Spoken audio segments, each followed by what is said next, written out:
Whether you want to blog, sell products, create a portfolio, or share your podcast, you can easily turn your idea into a website with Squarespace. Head to squarespace.com for a free trial.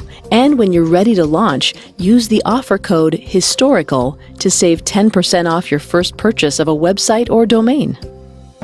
If you're interested in learning about notorious women in history, you should check out my new Parcast podcast, Female Criminals. Every Wednesday, my co-host Claire and I tell the stories of the world's most dangerous women and their crimes. We analyze the psychology behind their actions and investigate their motives. Right now, you can check out episodes on the Cocaine Godmother and Juana Barraza. Just search for Female Criminals on your favorite podcast directory to start listening now, or visit parcast.com/criminals to listen now. That's Parcast, parcast.com/criminals.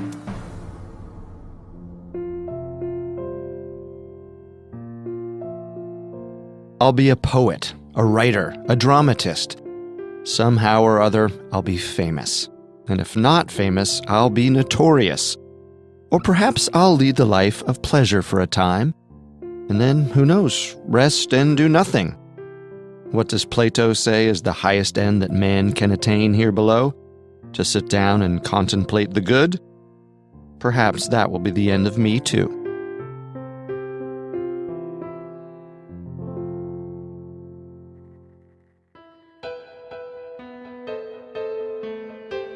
Hi, I'm Vanessa Richardson. And I'm Carter Roy.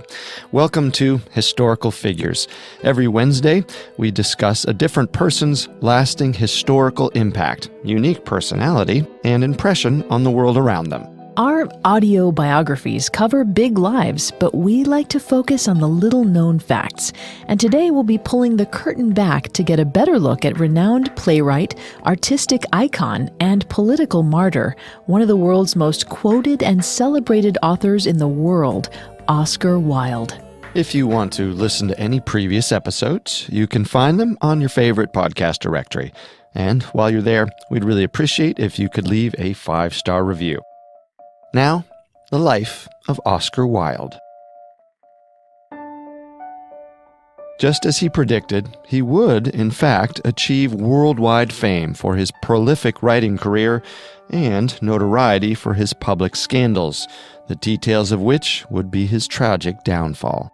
Famous for his flamboyant public persona, his sharp, unmatchable wit, and his lavish taste in fashion and art, he left the world both dazzled and dismayed. An outspoken advocate for freedom of expression, he was famously persecuted for, quote, acts of gross indecency, or consensual sex in private with members of his own sex. These charges and the subsequent prison sentence he endured placed him in history as a martyr and prominent figure in the gay rights movement. Despite being one of literature's most quoted authors, there's some debate among historians over whether or not his one-liners were original. Many believe that his comments and witticisms took on a life of their own as a result of the exaggerated legend that surrounded his persona. Wilde's larger-than-life legacy was founded on rumor, myth, and controversial accounts of his behavior. He's one of the earliest true celebrities, prioritizing notoriety over achievement. He once wrote, quote, "To get into the best society nowadays, one has to either feed people, amuse people, or shock people. That is all." Though it seems he was never lacking in confidence, he is quoted as saying, "Biography lends to death a new terror." I'm sure you're wondering what his biography might reveal that could be so troubling to him. Yes. Well, let's dive in and find out. In his death, he would become a prominent figure in the midst of the gay rights movement, and so it is only fitting that his birth would take place in the throes of another important political moment in history. It was the 1840s, and the Young Irelanders Party, which sought political revolution, was in full tilt. Wilde's mother, Jane Francesca Elgee, lived in Dublin and wrote for the rebellion under several pseudonyms, the most famous being Speranza. She wrote elegantly and passionately, a skill her son would inherit, advocating for women's rights and taking up a pro-Irish, anti-British position in her daring, provocative essays. Her writing was published in the nationalist newspaper run by the Young Ireland movement called The Nation, a platform that attracted a great deal of attention for its fierce, emotional, and inflammatory rhetoric. There is some dispute among historians over how Jane met her future husband, the established ophthalmologist William Wilde. Some believed her article entitled Jacta alia est, or The Die is Cast, was the essay that captured the physician's attention. In addition to being a prominent eye doctor, William Wilde was also a writer and worked as the editor for the Dublin Quarterly Journal of Medical Science. Some historians believe that it was in this role that he actually met Jane when she reviewed his book, The Beauties of the Boyne and Blackwater, in The Nation. Regardless, historians do agree that William was drawn to Jane's public essays. But Mr. Wilde wasn't the only one who took note of Jane's writing.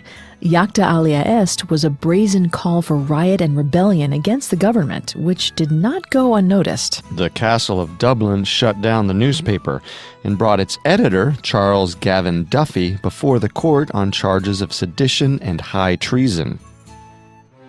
But Duffy refused to give the true identity of Speranza, and when he was about to be sentenced, Jane, with her natural flair of theatrics, stood up in the courtroom, and to claim ownership of the piece, she dramatically proclaimed, "I and I alone am culprit, if culprit there be." And so she was arrested. Nope. Biographer accounts of the court hearing suggest that Jane was ignored altogether, which allowed her to escape any consequential backlash to her writings. Duffy was also later released on an appeal, leaving them both free to go. All's well that ends well. Yep, and that also meant that Speranza, Jane, was free to marry William Wilde. I'm guessing her announcement in court didn't scare him off? Quite the opposite. Some even think that the couple's shared political values played a big part in bringing them together. William Wilde was already a highly renowned eye surgeon. He was so well regarded, in fact, that he had a list of celebrity patients and had been knighted for his work. He also notably dedicated his practice to caring for the poor. He opened a facility that was free of charge for those less fortunate and covered the cost to run it all on his own. The Wildes developed a bit of a reputation together. William and Lady Wilde, as she came to be known, were an eccentric couple, and they held lively dinner parties where both drink and talk of politics flowed freely. After Jane gave birth to her first son, William, she desperately wanted a little girl and quickly became pregnant with her second child. But on October 16, 1854, Lady Wilde gave birth to a second son, whom she named Oscar Fingal O'Flaherty Wills Wilde. That's a mouthful. Oh, no kidding. A big name like that would obviously call for a big personality. He did shorten it, though, discarding his middle names when publishing his works. He stated that a name so prominent in people's mouths must be easier to say. Such confidence. Oh, yes. Oscar Wilde never doubted his potential to become a household name.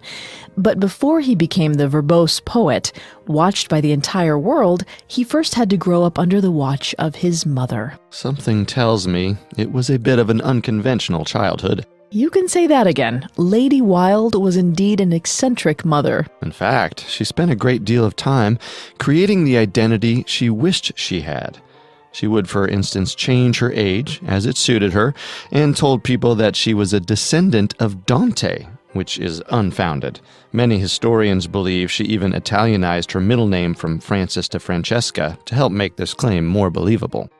It was very important to Lady Wilde to have control over her own narrative and image, and she taught Wilde from an early age that one's identity was a flexible thing that could be manipulated for social gain. And so, with regards to Wilde, she created the reality she hoped for. Since she was so disappointed that Oscar was not a girl, she decided to dress him in conventional girls' clothing of the time. It's important to note that it was not uncommon for boys to wear dresses and tunics in mid-19th century Ireland, due to a superstition that little boys must be disguised from fairies who could steal them, but not little girls.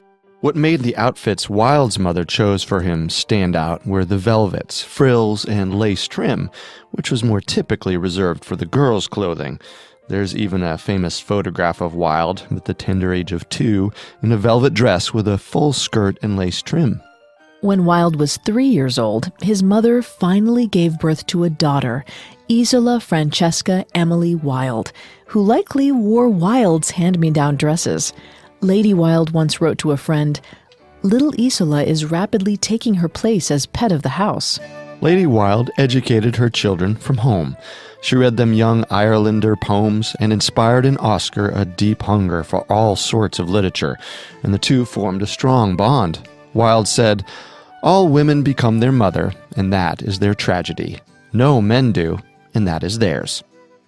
It is not lost on history, however, that Wilde, perhaps ironically, did turn out like his mother, carefully branding and foisting himself into the public eye, becoming famous for fame's sake. He took his mother's life lessons into the world with him, which, for better or worse, informed much of his personality, setting the stage, if you will, for his works to come. In 1864, just shy of 10, Wilde entered Portora Royal School in Fermanagh, 100 miles from his home in Dublin. Not surprisingly, Wilde was an unconventional and peculiar child.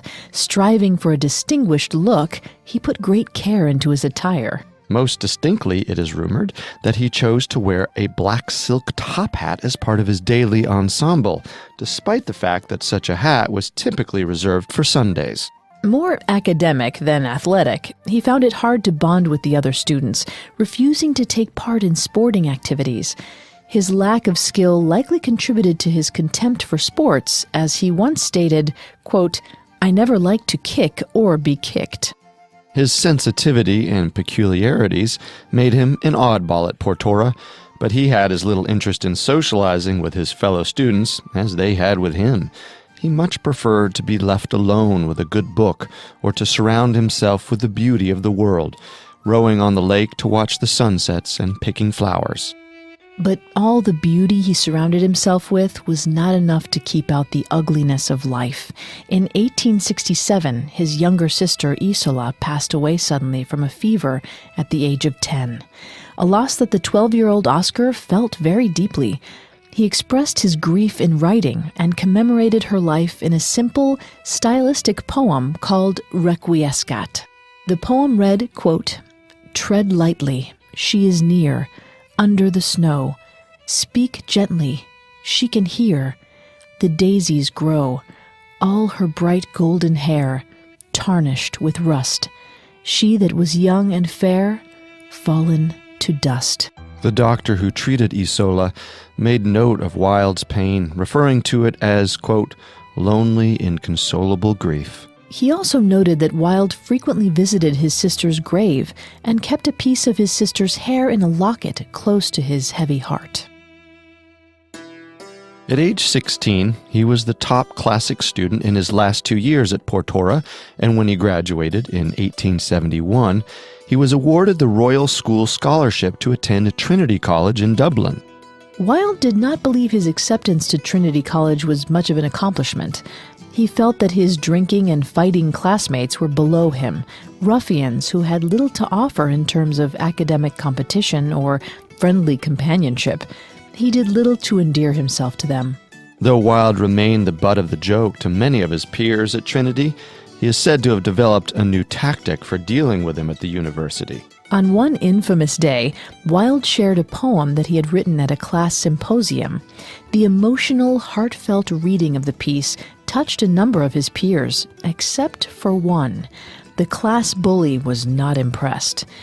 Instead, he laughed and jeered at Wilde as a means to publicly humiliate him. But it backfired on the bully. Sure did. Enraged, Wilde stormed across the room to confront the bully and demanded to know what he thought was so funny. But the bully just laughed again, right in Wilde's face. Wilde couldn't take any more of the boy's humiliation and slapped his heckler so hard across the face that the rest of the class jumped in to prevent things from getting out of control. But the insult was too much for Wilde to bear. It filled him with a rage that could not be contained. Wilde was ready for a fight.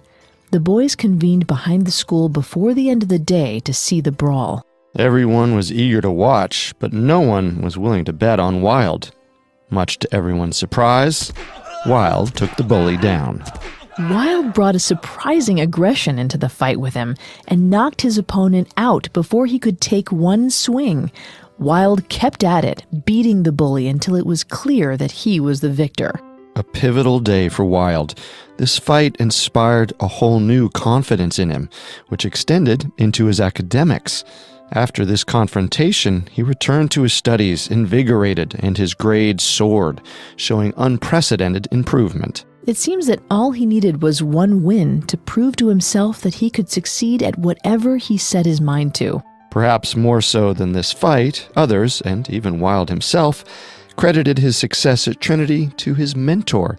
John Pentland Mahaffy was in his early 30s, 15 years Wilde's senior, and was the most influential of Wilde's tutors at Trinity.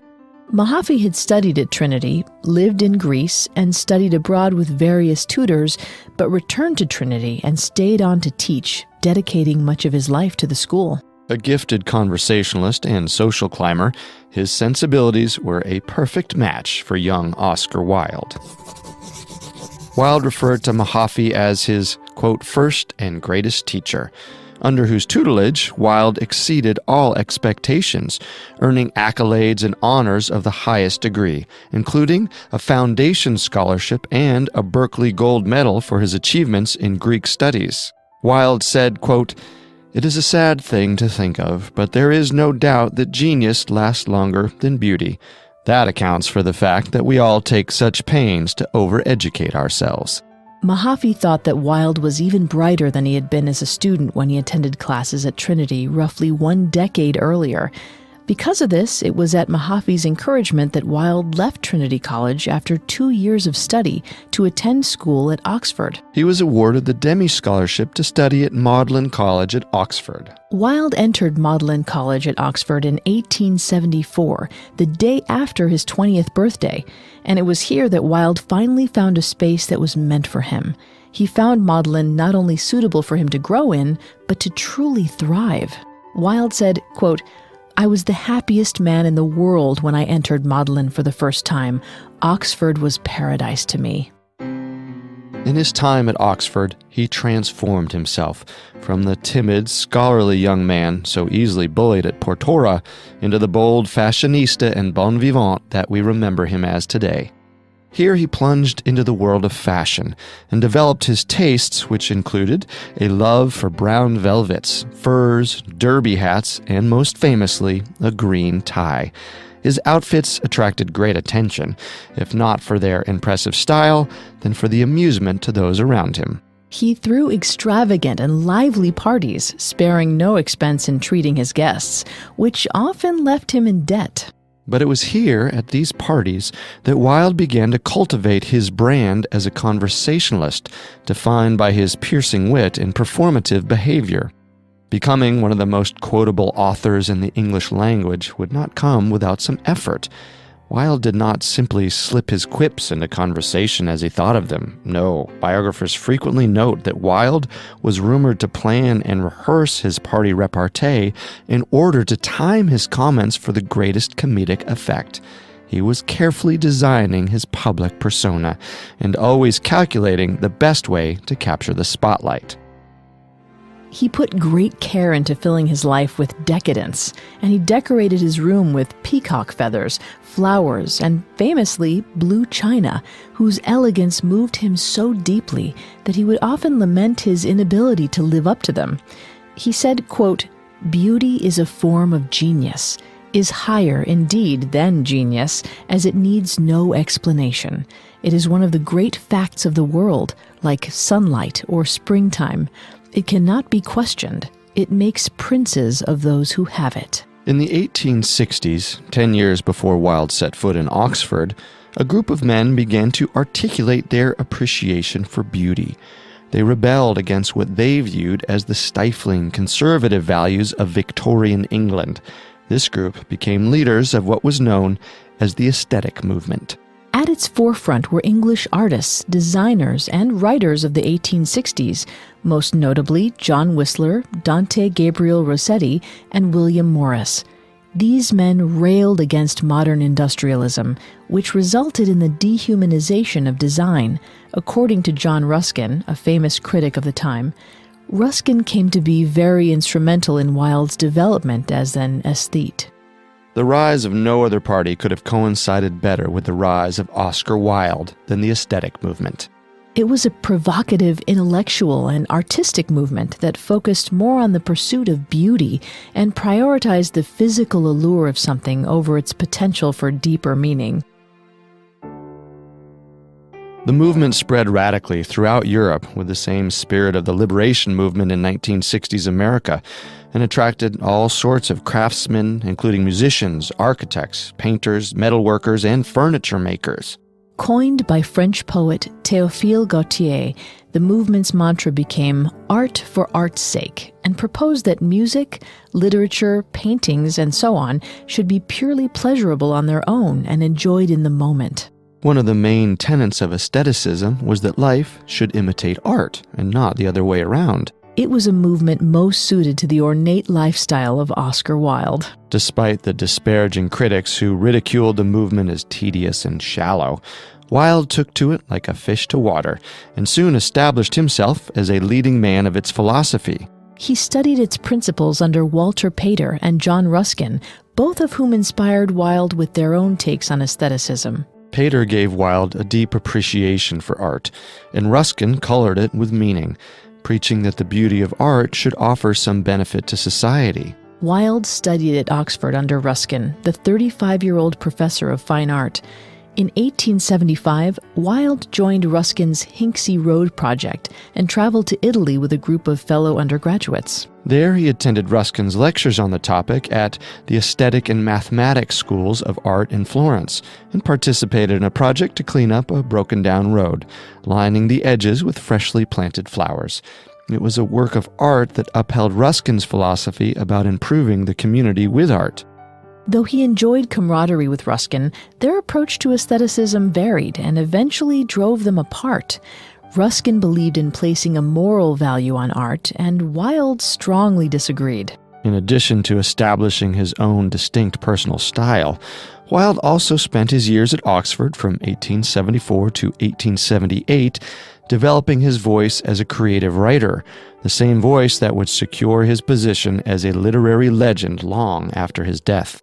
While in Italy studying under Ruskin, Wilde was inspired to write the poem Ravenna, which was awarded the Sir Roger Newdigate Prize in 1878, an honor for the best composition in English verse written by an undergraduate student at Oxford. Wilde drew great inspiration from the writing of Walter Pater, most notably his book Studies in the History of the Renaissance. Wilde referred to the text as his golden book, and finally met Pater in his final year at Oxford, and continued to grow his understanding and appreciation for the arts under Pater's tutelage. With the success of the Newdigate Prize in hand, and an appreciation for aestheticism in his heart, Wilde graduated from Oxford in 1878 at age 24. Wilde was feeling directionless after Oxford and returned for a short stint to his home in Dublin. He tried to rekindle a romance with his childhood friend and sweetheart, Florence Balcombe, who grew up not far from his childhood home. But Wilde was met with disappointment when later that year she agreed to marry Bram Stoker instead. That's the same Bram Stoker who wrote Dracula, of course. That's the one. Struggling with the sting of rejection, Wilde wrote to Florence declaring that now might be the time for him to finally move to England for good.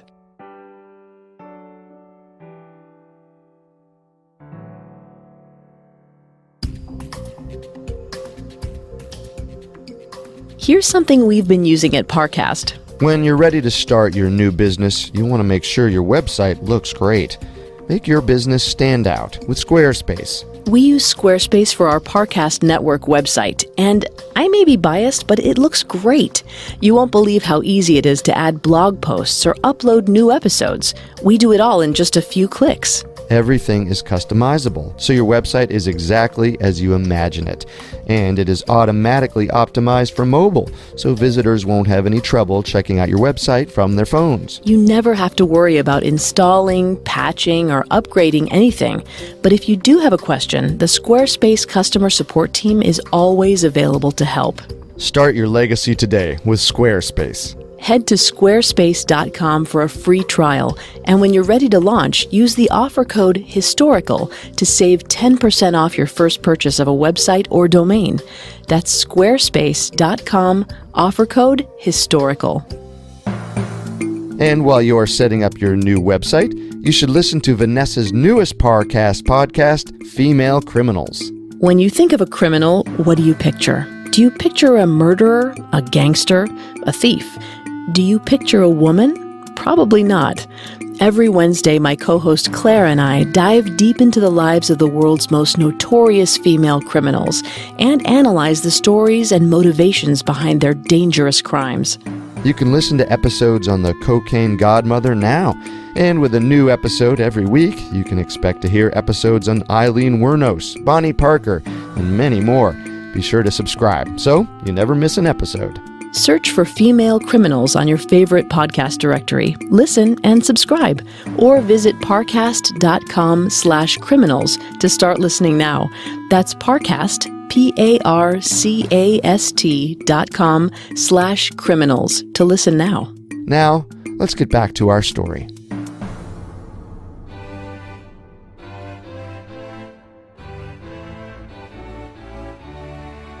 Oscar Wilde was drawn to the grandiosity of London and made good on his word, leaving his Irish homestead behind and moving to London in 1878. In 1881, Wilde published a book of poetry to mixed reviews. The overwhelming opinion was that the poems were unoriginal, derivative, and uninspiring.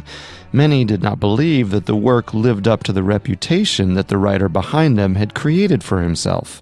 Critics concluded that he had done little more than rip off the greats, including Shakespeare, Byron, and Algernon Swinburne, a favorite of Wilde's. Oscar was even condemned by the Oxford Union for plagiarism. In hindsight, some literary scholars argue that the poems were perhaps not stolen, but too closely inspired by those poets who had come before Wilde. Even the humor and satire magazine popular at the time, Punch, had a go at the poetry collection, writing that, quote, "The poet is wild, but his poetry very tame." Yikes, harsh critics. Yeah, no kidding. Despite the lukewarm reception of his poetry collection, Wilde did gain some recognition as an up-and-coming writer. It was 1881, and by now Wilde was a prominent figure of the aesthetic movement, which was still viewed as frivolous and foppish, and remained the object of criticism, satire, and general eye-rolling. Yes, it was a movement that was mocked mercilessly, the height of which came in April of 1881, when dramatist S.W. Gilbert wrote his operatic satire, Patience. Opening at the Opera Comique, the production skewered the movement and introduced the character Bunthorne, an amalgamation of many of the prominent leaders of the aesthetic movement of the time. While Bunthorne was a fictional character, many believe him to be created in Wilde's image. But Wilde was neither offended nor concerned with these characterizations of him, as unflattering as they may have been. To the contrary, some say Wilde was amused and perhaps even delighted in the attention. Once asked if it was true that he paraded with flowers through a public square as his long hair flowed in the wind, he answered that it was of little importance whether he had or had not, but whether others believed it to be true. Yes, all that really mattered to Wilde, it seems, is that people knew his name. He did say, after all, if not famous, I'll be notorious. And he was right. Patience was well received in London, and the producer, Richard Doyley Cart, hoped to bring it to American audiences. The opera opened in New York in September of 1881, but there was one catch. The aesthetic movement hadn't quite caught on yet in the United States, and Doyley Cart worried that if he tried to expand the show's American tour, that the show's humor would be lost on the broader audience. But Doyley Cart had a plan to introduce the subject of his show's satire. The producer offered Wilde a lecture tour that he would fund through the United States. This gave Wilde the chance to stand before American audiences and preach the philosophies of the aesthetic movement, seeking the loveliness of art above all else. Wilde was more than happy to accept the position, fancying himself an expert on the matter. He was eager for the opportunity to, as he put it, quote, show the rich what beautiful things they might enjoy, and to show the poor what beautiful things they might create. And so it was decided Wilde would do a coast-to-coast tour of America, promoting the opera as a real-life Bunthorne. D'Oyly Carte and his business manager, Mrs. Frank Leslie, set out to stir up some interest in the poet's upcoming arrival. He was branded as a visiting artist who had made a profound sensation with his poetry in England, who was coming to America to celebrate the arts and socialize with the cultural elite. A 27-year-old Wilde boarded the SS Arizona on December 24, 1881. Wilde's arrival in America was highly anticipated and shrouded in speculation over what unusual fashion choices the poet would make and whether there was any truth to the tall tale that the poet even ate flowers. Wilde was met with great fanfare when he stepped onto the docks of New York in January 1882 in a flashy green overcoat with extra-wide cuffs and a deep collar trimmed with seal fur. The press hung on his every word, publishing the poet's flippant quips. The controversial accounts are said to have exaggerated comments made by Wilde, sometimes simply making them up altogether. In one of these disputed quotes, Wilde expressed his disappointment in the Atlantic Ocean's lack of majesty. When asked at customs if he had anything to declare, he is quoted as saying, "I have nothing to declare except my genius." Sure does sound like him. And so legends are born. Wilde's reputation preceded him as he made his way across the United States on his lecture tour over the course of 10 months. His itinerary of daily lectures was exhausting, and he took great pains traveling by train across the vast United States to new city after new city. Wilde complained that the country was flashing by too quickly, and that the only real way to get to know a place was to travel through it on horseback, as he had done from time to time when he was studying in Italy. Traveling 15,000 miles, Wilde gave over 140 lectures in the United States and Canada. Even though his lectures were both praised and parodied by the press, his tour turned out to be a financial success. As the saying goes, absence makes the heart grow fonder, and as Wilde learned from his mother in a letter she sent to him during his time on tour, London seemed to be ablaze with the stories of his American conquests. "Nothing seems celebrated in London but you," Lady Wilde wrote affectionately to her son while he was away. And so, despite his mixed reviews in the United States, Wilde returned to England in 1883, an even greater celebrity than when he left. The opera Patience, that inspired Wilde's visit to the United States, saw general success in New York, and after that, regional touring companies formed to take it across the country. Wilde said, quote, "I put all my genius into my life. I put only my talent into my works." For a time, Wilde struggled to live up to his name as a writer. His first play, Vera, was widely panned as long-winded and dramatic rot. Vera, or The Nihilist, as it was called, was a Russian drama wherein the lead plans to kill the Russian Tsar. While he was on his lecture tour, Wilde entered negotiations with an actor named Steele MacKay, who was opening his own theater and was interested in directing the play. In August 1883, just 1 year after his lecture tour, the play opened in New York City at Union Square Theater. Wilde returned to America to oversee the production, but his visit was short since Vera was extremely unsuccessful and the final curtain for the show fell a week after opening night. His second play, The Duchess of Padua, tells the story of a young man who learns that the Duke of Padua is responsible for ruining his father's life and that he must kill the Duke to avenge his father.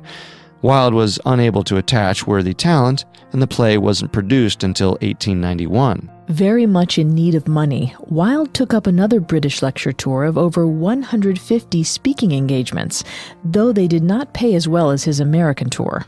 During this time, Wilde reunited with former acquaintance Constance Lloyd, a true vision.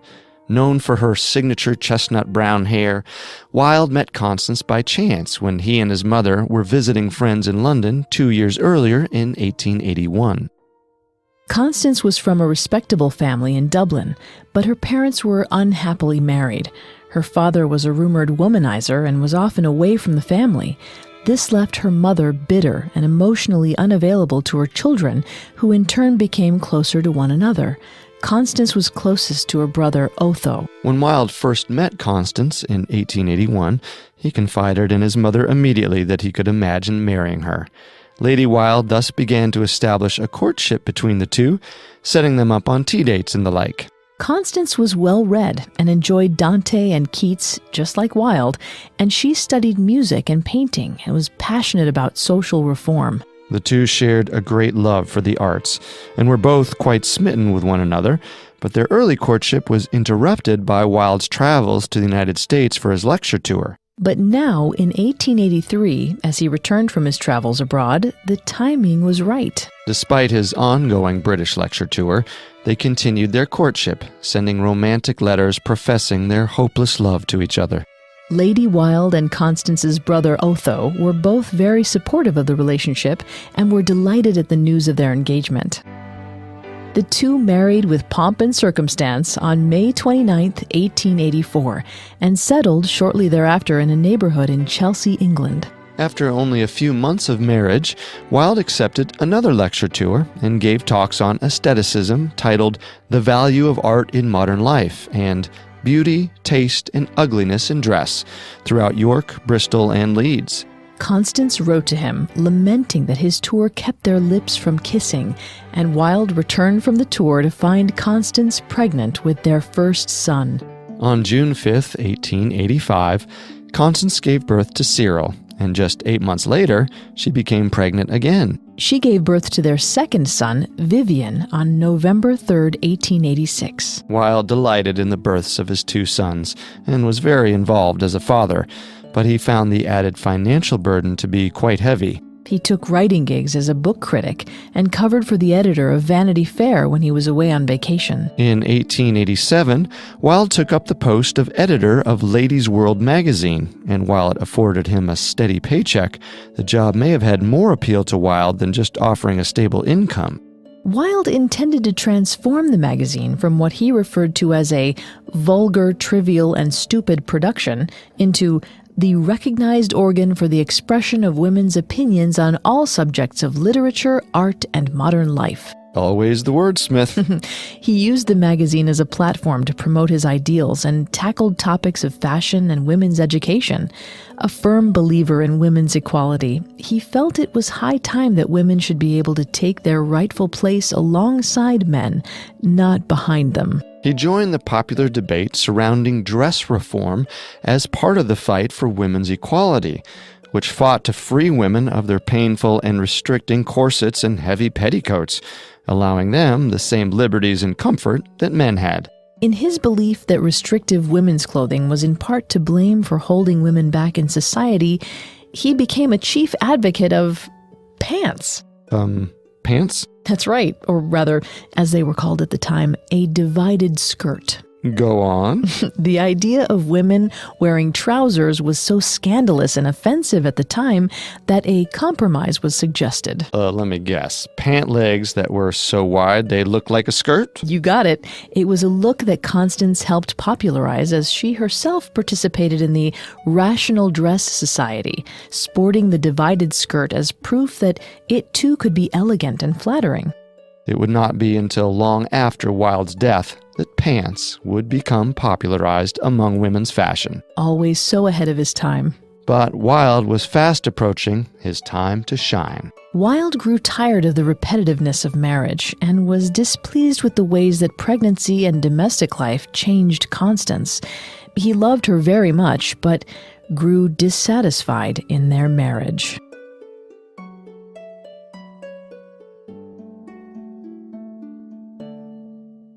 We're thrilled to share this with you. When we aren't telling great stories, we're listening to them with Audible. Audiobooks are great for helping you be a better you. Whether you want to feel healthier, get motivated, or learn something new. And with an unmatched selection of audiobooks, original audio shows, news, comedy, and more, Audible has all the audio content you need. Whether it's on your phone, through your car, from a tablet, or on an Amazon Echo, you can listen to books while doing almost anything. And Audible even lets you switch seamlessly between devices, picking up exactly where you left off. You can learn more about history's greatest icons with titles like Leonardo da Vinci, Alexander Hamilton, and Long Walk to Freedom, the autobiography of Nelson Mandela. Or enjoy The Picture of Dorian Gray by the subject of today's show, Oscar Wilde. Start a 30-day trial and your first audiobook is free. Go to audible.com/figures or text FIGURES to 500-500. That's audible.com/figures or text FIGURES to 500-500 for a 30-day trial and free first audiobook. You can do it with audiobooks. Now, let's get back to the story.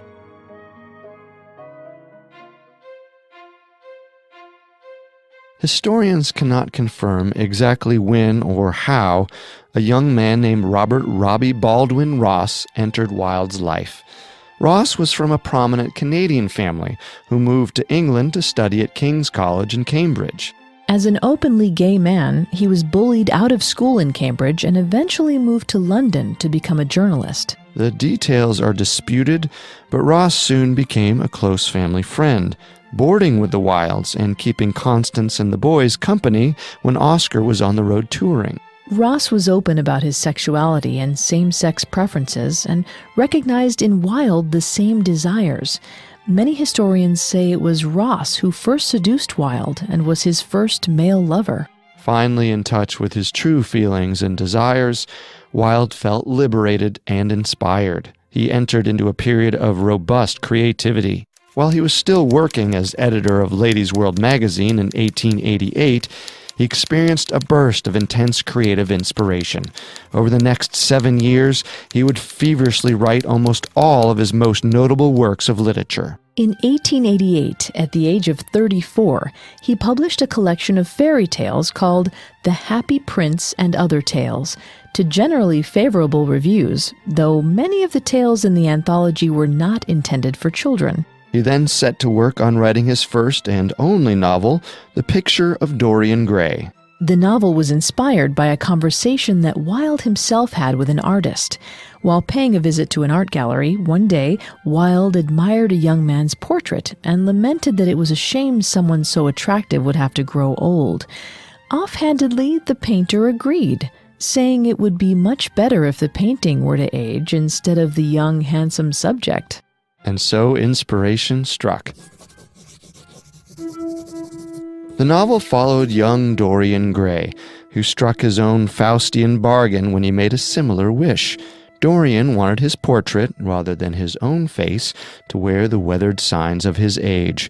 He kept the portrait hidden away while it grew older and uglier, and he remained as handsome as ever. The portrait not only aged, but also revealed the unattractive signs of every sin and misdeed made by Dorian, an exchange he paid for dearly. A true product of its author, the novel is full of witty, playful banter, and great care is given to the rich sensory details that bring the story to life, making it feel atmospheric and sinister. Its Faustian themes and same-sex overtones set the British literary scene on fire. Claims of its indecency were stamped across nearly every critic's review, some calling for Wilde's persecution for subverting all British sensibilities of decency. Of course, Wilde defended his work. He said, quote, "There is no such thing as a moral or immoral book. Books are well written or badly written. That is all." End quote. That being said, Wilde did in fact make significant revisions between its original publication in Lippincott's magazine and its release as a standalone novel in order to make the book more morally acceptable to the public. It's been over 100 years since the tale of Dorian Gray first graced the pages of Lippincott's magazine, and it has been revisited many times by book lovers and scholars alike. So despite all of its criticisms, it has turned out to be one of those books that has been enjoyed again and again. So maybe in the end, That's all that matters. That sounds familiar. Not everyone who read the book at the time took offense to the novel's murderous protagonist or its gay themes. It's believed that the novel was integral in bringing about the fateful love affair between a young 21-year-old Lord Alfred Douglas and the 36-year-old Oscar Wilde. The two were introduced by mutual acquaintances in 1891, and Lord Alfred was impressed by Wilde's literary achievement and charming wit, while Wilde was attracted to Alfred's youthful beauty. That the commencement of the affair coincides with Wilde's heightened creativity is probably not a coincidence. In this time period, Wilde is believed to have fully bloomed into the truest version of himself, working less to hide his sexual desires and coming into the peak of his literary career. In the years following Dorian Gray, Wilde wrote a number of plays. In 1891, Wilde wrote Salome, a play that retold the story of Herod's stepdaughter, Salome, who danced for the head of John the Baptist. This play was even more controversial than Dorian Gray. At the time, it was forbidden to depict a figure from the Bible in a work of fiction, and the play was subsequently censored and did not see a stage until 1896. Things with Lord Alfred soon became contentious, and Wilde wrote that his lover could be revolting, violent, and offensive. Finally, they agreed to simply be friends, and Wilde began meeting with male sex workers, hiding his encounters from Constance. Through all of this, Wilde kept writing, and soon his creative endeavors took a more comedic and satirical turn. His plays drew inspiration from the social discourse of the time, as well as the works of his peers, which focused on political reform and the societal imbalance between the privileged elite and the working class. One of his more famous plays, Lady Windermere's Fan, was first produced in 1892. It is the story of a Lady Windermere who suspects that her husband is having an affair. However, Lady Windermere meets the suspected mistress and discovers she is not her husband's lover at all. Instead, she learns that this woman is actually her own estranged mother who had abandoned her at birth. Like many authors, Wilde's writing often reflected what was going on in his personal life. Ironic last-act revelations and accounts of masked or mistaken identities are prominent themes in Wilde's writing, which paralleled his own experiences. His novels and plays offered a close look at Wilde's opinions on society and the world. Scholars believe that Wilde gave many of his characters the same qualities he had, either intentionally or subconsciously. The leads in his stories often shared his personal point of view on things like marriage, oppressive social traditions, and, like Wilde, they took on varied identities as it suited them. Wilde was also known to plagiarize himself, slipping the same jokes and quips into various plays again and again. He was either too lazy to come up with new lines for his plays, or was so amused by his own cleverness that he wanted to reuse them. Probably both. He then went on to write the plays A Woman of No Importance and An Ideal Husband. In 1895, his most celebrated and arguably his best work, The Importance of Being Earnest, was produced. The play is a satirical farce in which the characters dodge and neglect their social obligations by hiding behind fictional personas. Everything in Wilde's career seemed to build toward the importance of being earnest. Audiences delighted in Wilde's signature humor and wit, but were critical of the play, viewing it as trivial and lacking in a real substantial message. However, the play is full of Wilde's cleverness and enhanced by his commitment to the aesthetic movement. Wilde's core beliefs and tongue-in-cheek take on social conventions are emphasized in this play. He even explores posing as something more attractive than you are as a means to pursue greatness, something he had been known to do throughout his life. Wilde said, quote, "To live is the rarest thing in the world. Most people exist, that is all." And Wilde intended to live life to the fullest. Above all else, he refused to take life too seriously, and always tried to find the purest pleasures the world could offer. These were the signature philosophies of Wilde's existence. But unfortunately, Wilde was not afforded such luxuries for much longer. The Importance of Being Earnest opened on stage in 1885, 2 years after it was completed. On opening night, Wilde got word that the Marquess of Queensberry, his lover, Lord Alfred Douglas's father, intended to throw rotten vegetables at him and publicly defame him. You see, the Marquess became furious when he discovered the affair between Wilde and his son. Wilde barred the Marquess from attending the theater on the opening night of his play, but that would not be the last he would hear from him. Oscar Wilde had reached the very top of his fame and critical success, and it would be from these heights that he would soon fall from grace. One day, a letter turned up at Wilde's club. It was short, and it was simple, and it was signed the Marquess of Queensberry, and it would turn Wilde's life upside down. In just 6 short words, the Marquess's offensive letter openly accused Wilde of engaging in a sexual relationship with other men, which was considered a crime at the time. Wilde immediately retaliated, suing the Marquess for libel, but when the Marquess's defense threatened to bring forth testimonies from male sex workers stating their relations with Wilde, he lost the case. Further evidence was brought forward detailing the nature of Wilde's relationship with Lord Alfred. Wilde stood trial on charges of gross indecency, a case he lost. He was sentenced to 2 years of hard labor in prison. His assets were confiscated and auctioned off to pay for the court fees, and his reputation fell into utter disrepair. It was never confirmed if Constance was aware of her husband's extramarital relationships. Some historians believe she knew and ignored the issue, while others suggest she may have been completely unaware.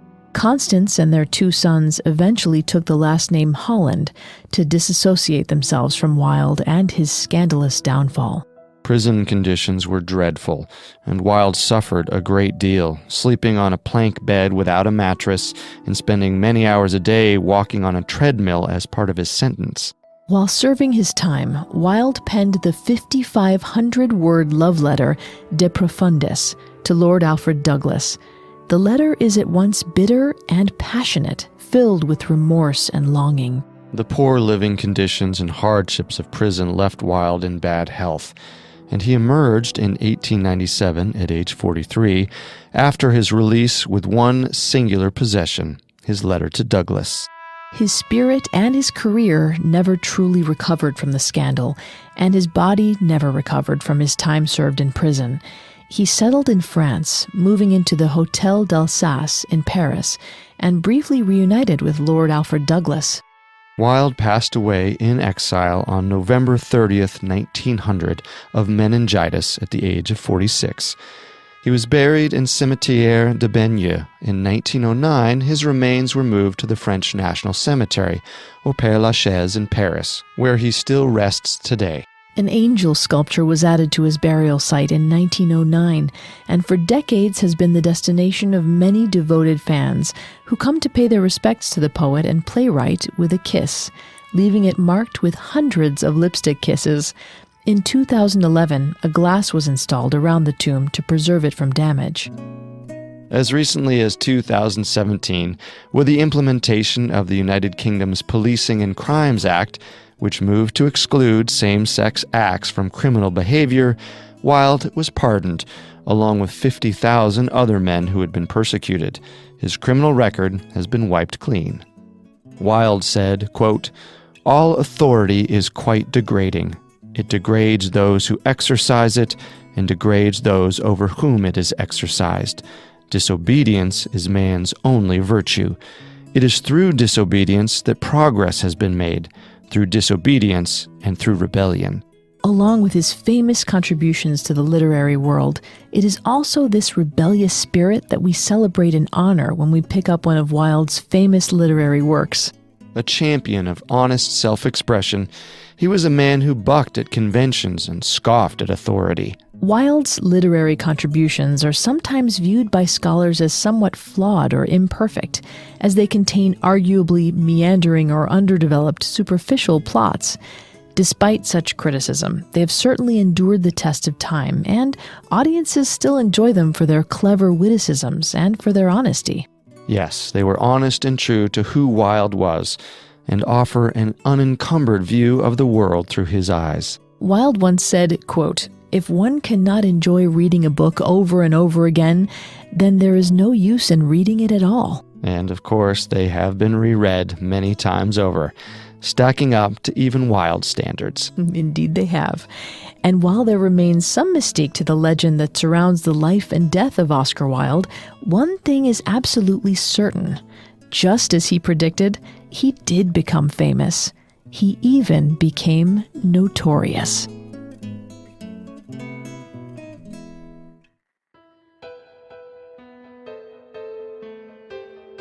Thank you for joining us for another episode of Historical Figures. A new episode comes out every Wednesday, so don't forget to subscribe to Historical Figures on Apple Podcasts, TuneIn, Stitcher, Google Play, Spotify, or your favorite podcast directory. And while you're there, please leave us a 5-star review. You can also find us on Facebook and Instagram at Parcast, and on Twitter at Parcast Network, or through our website, parcast.com. That's Parcast.com. As always, we thank you for listening. Historical Figures was created by Max Cutler. It is a production of Cutler Media and is part of the Parcast Network. It is produced by Max and Ron Cutler, sound designed by Carrie Murphy, with production assistance by Maggie Admire and Carly Madden. Historical Figures is written by Lisa Fry and stars Vanessa Richardson and Carter Roy. Now that you've finished today's episode, don't forget to check out my new Parcast podcast, Female Criminals. Every Wednesday, my co-host Claire and I explore the minds and motives of the world's most infamous women. We tell their backstories and analyze the psychology behind their crimes.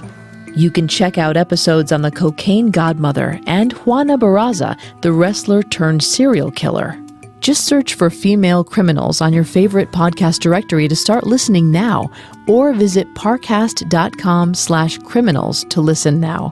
That's Parcast, Parcast.com/criminals.